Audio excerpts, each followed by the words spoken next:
Okay. I realised I already had a Let's Play of this game going. But not only did I lose with the fourth part's footage, I also realised, I was making fun of a game a bit too much.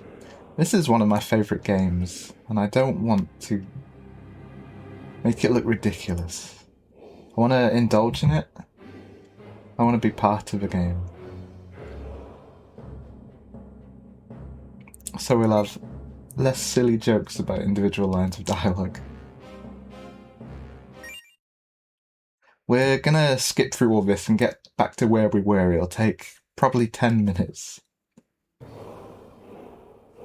We'll be called Greg Magpie. We'll meet everyone on the ship. Oh yeah, the story so far is that... well, we just started. But a mysterious zone called the Schwarzwald has appeared in the Antarctic Circle. And it's destroying whatever it contacts, and it's growing. And we're being sent in on a joint scientific military operation. We're just a soldier. And we're not in charge of it. We're just a grunt. So we'll go through some briefings. We'll meet Commander Gore. That's Commander Gore. This is Lieutenant Zelenin. She's the science officer, probably the foremost science officer.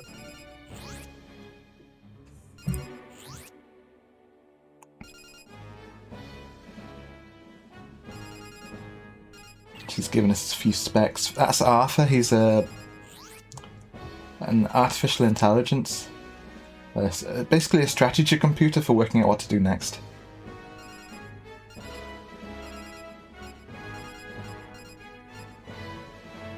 Yes, we're Greg Magpie as usual. Oh, I can show the menu now.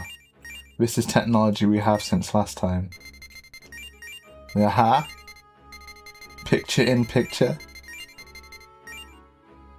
Have you ever seen such high technology?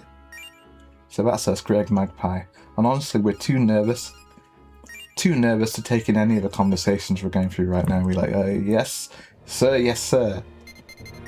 Sir, yes, sir. And that's all we've got. Because we've received military training, but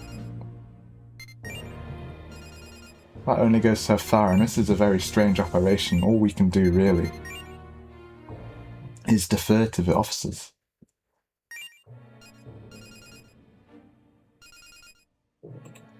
This is Jimenez. He's a grunt just like us. Well, he used to be a military officer himself, but he's been busted down to grunt, same as us. And he might have a chip on his shoulder, you never know.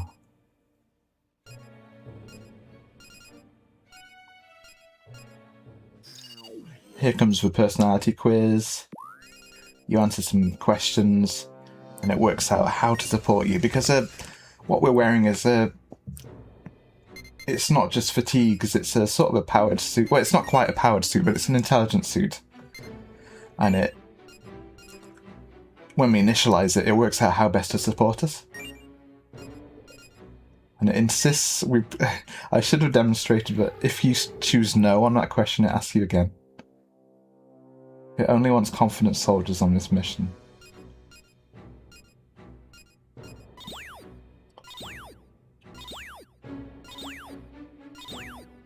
So we've got an onboard tutorial in our suit. This is Jimenez. He is very skeptical of his own role in this operation. And I don't blame him. Everyone should really be petrified.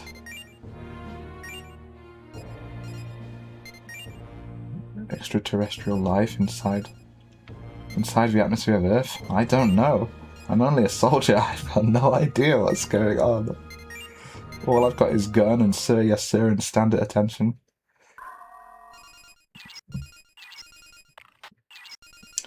Don't ask me to imagine a scenario beyond that one. So this is us. We've got 4 ships. We attempt to enter the Schwarzwald and get shot down by some very prescient lightning bolts. Some very strangely accurate lightning. The good news is that we lived. The bad news is that we don't know if anyone else lived, and Zelinin and Jimenez both went to different ships. Okay, this is just me blurting out something. Trying to stay cool. But it might have had the opposite effect. I'm not afraid to die. We are afraid to die, we're petrified. The ship's rattling and shaking around us. We're crash landing in an unknown area. And we appear in a sort of a Twin Peaks zone with 3 sofas. Those 3 figures may have had a hand in us being shot down. We don't know anything. But you see one image then the other. They get us back on our feet. We find out that life support's down, the power's down in general, and also our strategic computer, Arthur, he's non-operational. This station is non-operational.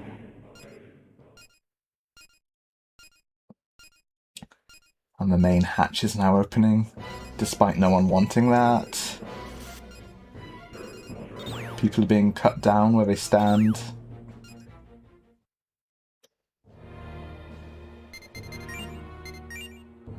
We're so unsure of ourselves, we ask for further orders from Gore. It's like, me? You want me to do this?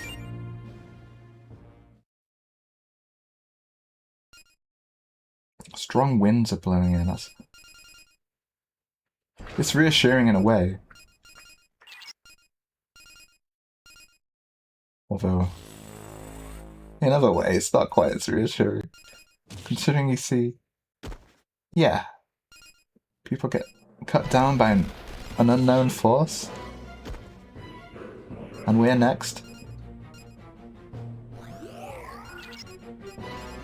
And then we receive from an unknown source the Demon Summoning Program, which allows us to see this distorted form of the demon.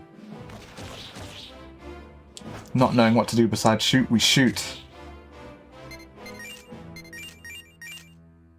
You can't even tell if they're being wounded.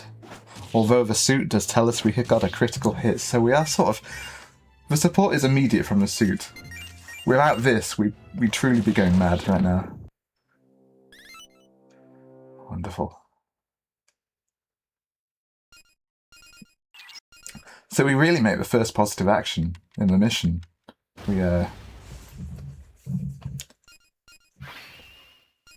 It only comes by firing our weapon, but we do restore a little sanity immediately to the mission. We do immediately earn some trust.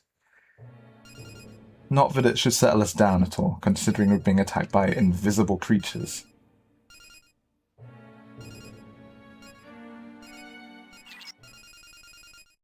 And that's one of the reasons Arthur is down. It seems like the demons, as we are so called by the program they gave us, the demons can just hack directly into our systems whenever they like.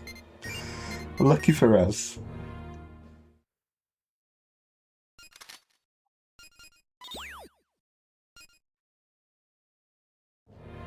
And yes, we're so full of adrenaline and fear that we forget to heal ourselves and just go directly to the next the next engagement.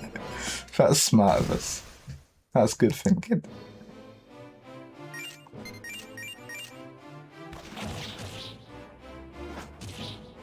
Yeah, and then we realise we've got one arm hanging off, and luckily the suit doesn't break open while the airlock's...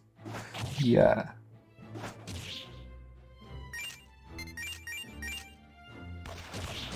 At least we can see the true form of those demons from last time, because it feels like the same fight, right?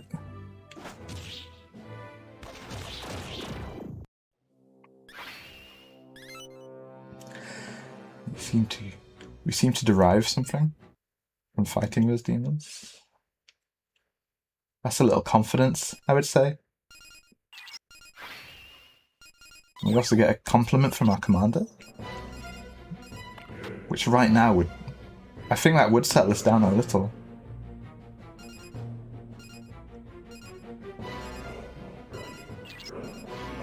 We're finding out that 3 of our 3 or 4 of our crew members have been captured and kidnapped, taken away.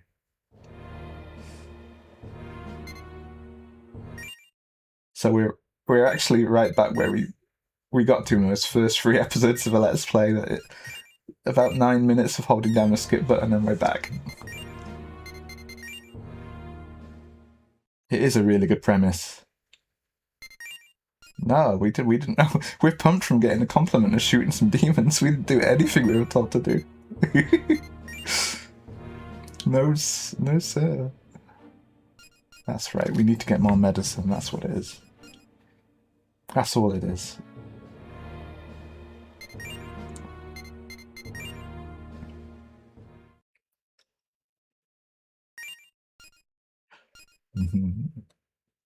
So this first area is called Antlia, named after a constellation, I can't remember which, probably about ants. That's an ignorant guess, but it might be. My military mind thinks it's about ants. Antlion? It sounds similar, right? Dent is actually a fairly stable character throughout the game. We talk to him a lot. But we don't know that yet, so shut up.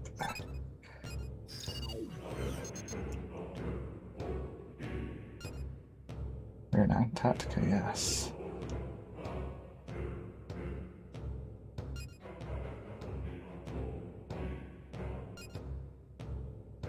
Is this a real world? He's right. Don't be lulled into a false sense of security just because it's ice and you can walk around on the ground. This is something new. No one's ever been here before.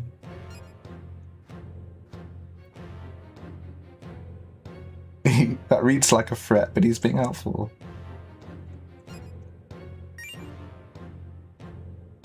Yeah.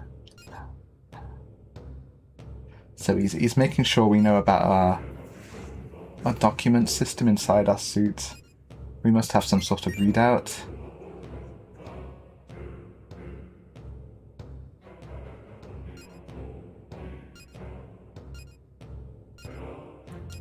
And it's already smart enough to know the next time we're going to be attacked. I think partially because the demons know how to interface with our technology. We sort of had to have a read on them too, but we're way behind.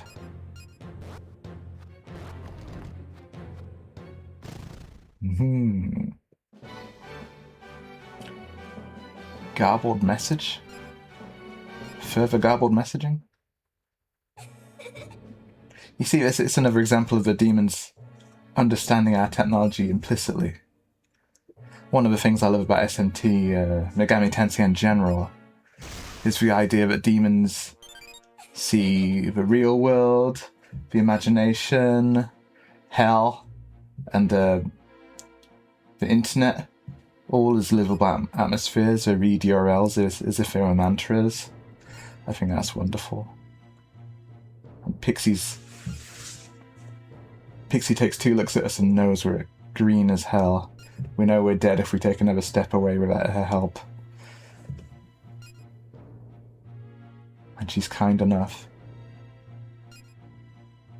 to give us some tips.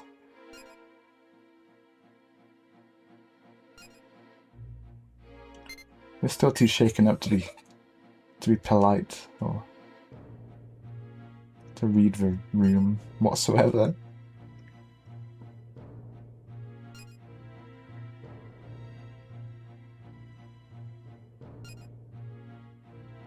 The conversation will end. That's one way of saying you may be attacked. We'll find that these creatures are rather volatile. If you give them a wrong answer, you'll get savaged verbally and then physically. Almost every time.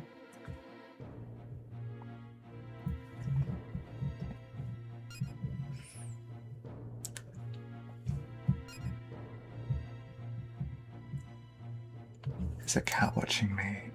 Hello, Kit Cat. Psst, psst, psst, psst, psst. He walked off. That's good. In practice, you'll almost always ask for the demon to join you. Although I suppose there's no reason You have to play that way. There's always room to experiment with this game. There's no reason to fall into a gameplay loop just because one offers itself up. Not like an ant following its first successful path outside the anthill. We should look for a better path sometimes. We should explore the conversations more. I do think we're doing challenge runs here. It's not super extreme challenge run, no attacking, no turning left or anything, but if we recruit all the demons verbally, any of the demons that allow us to talk to them, we'll make sure we recruit them by negotiation and not skipping through using any other techniques.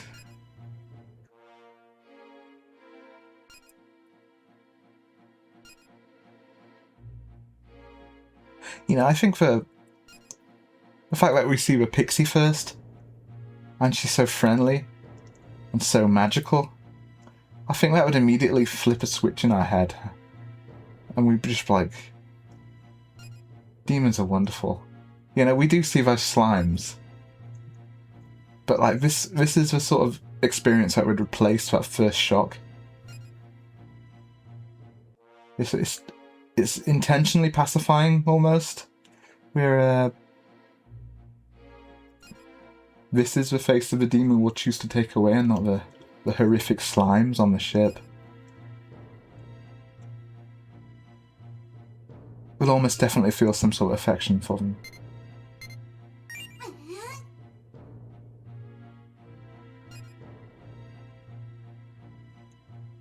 Yes, we've seen them before, don't remind us.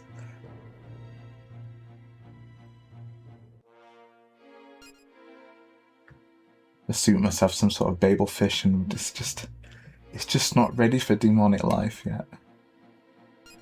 I guess it's not a Babel fish, you know what I mean? A translation routine. That's another thing we need to try, talking to the demons which we can't communicate with, and seeing what happens besides being attacked, because a lot of the time you do get attacked. But I think we should persevere and see what else the game can do. I know there's a lot of dialogue buried in this game I've never seen, and I've played it quite a few times. Pixie became your demon. And you'll see she called herself Fairy Pixie, which I think is the suit sorting the demons into categories. Because the slime was called Foul Slime, so we already know two. I guess it's a sort of reassurance to the military mind, putting things in categories. You know, filing things away. I can show the menu here. You can see we've got a big list of tutorials. That's the map, very briefly. Goodbye, map. And this is us putting the pixie from the back line into our main party. We get 4 characters. One of them is always us. Then we can have any 3 demons of our choice.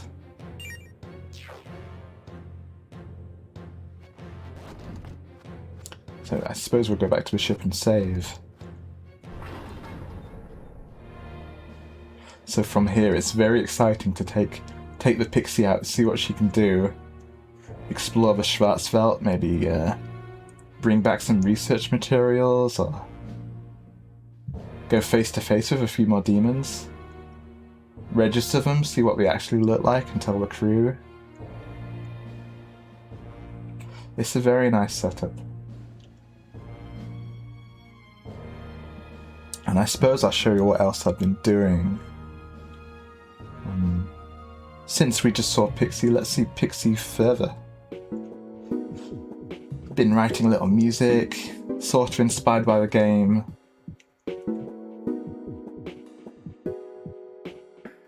Been programming a little animation routine to do these slideshows. I'm not dead set on the font or in particular, God, the large size of the headers. It might be too much. might need to get them closer together, but I'm going for data and also making it look like the HUD of the game itself. I mean, screenshotting the pixie is sort of... That's an easy hack to make it look like the UI just taking the image from the game. We have a little data burst here. I'll let it run a few times. I'll let the music play. I think every time we find a fairy type demon, I'll return to this bit of music and try and make it more listenable.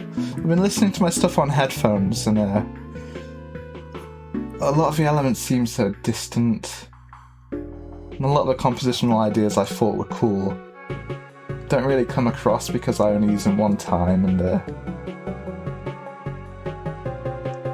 either something needs a counterpoint or it needs to feel less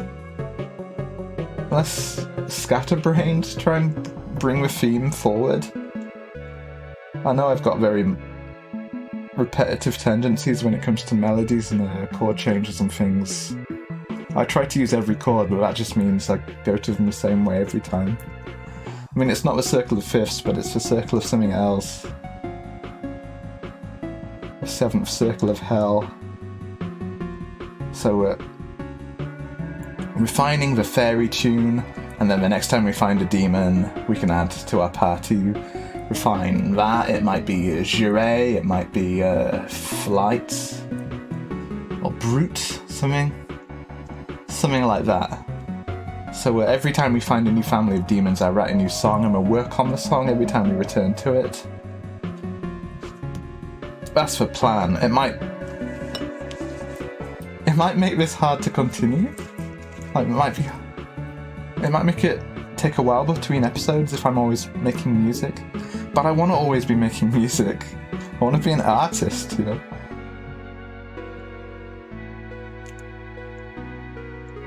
We're also rating the demons, for no real reason. I don't know, people just love tier lists. So the rating will end up either positive or negative, or neutral, I suppose, and I doubt I'll ever let it become neutral. But if we ever did a tier list of them, I would only rate the positive ones. It'd save time, save space, and I don't want to have to think about a bunch of angels and heralds and garbage like that. My tendencies are coming through already. I think one of the reasons this is such a cool scenario to me, Strange Journey in particular, I like all the SMT games, but Strange Journey in particular, the fact that you're not a school kid, the fact that you go in probably as a character who's got very limited imagination, like a military guy who's just taking orders, and then you let yourself willingly become reshaped by the demons around you. That's pretty inviting, right? It doesn't have such a psychological idea as Persona does, where it's bringing out parts of you never knew you had. I think being completely transformed is cooler.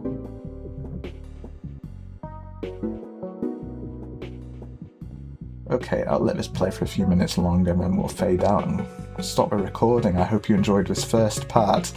It's not the fourth part, it's the first part. Thank you.